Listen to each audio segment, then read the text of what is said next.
Brilliance Audio presents Gerta by Kateřina Tučková, translated by Veronique Ferkuzhny, performed by Liza Seneca. Author's note.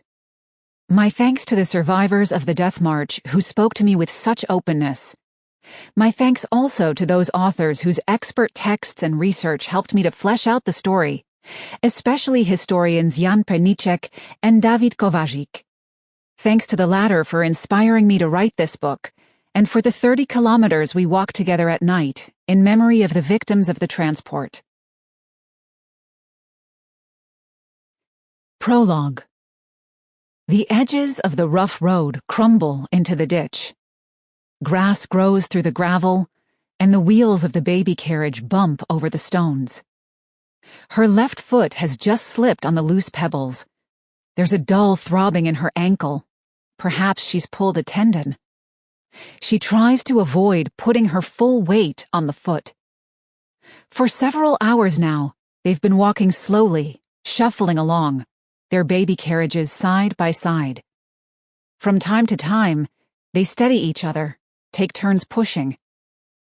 For a long while, it's been impossible to make out the road clearly. Only every so often do the beams of a flashlight or the headlights of a truck sweep over them, but then they huddle even tighter, hasten their steps, and throw their coats over the carriages to cover the children.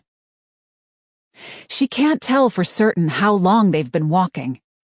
It seems as though their journey has taken ages, and yet dawn hasn't even broken, so it can't have been more than a few hours. She's tired, and so is her companion. Should she try to stop and rest? A few times they have passed people sitting either on the ground or on the suitcases they have been dragging along. Several times they have also seen one of the armed youths rush over and bash in these people's heads with the butt of a rifle. She was scared to stop. In spite of the stitch in her side and the pain in her left foot, she forced herself to keep taking steps. The young mother walking beside her was whispering about being thirsty. Gerta said nothing. She had hidden away some water for herself and her child, but she couldn't offer any, not knowing what still lay ahead. Although she too was thirsty, she remained silent and shuffled along, step by step. Only God knew to where. God? She had lost faith in him long ago. Once upon a time, she had prayed to him, begged him. Sample complete. Ready to continue?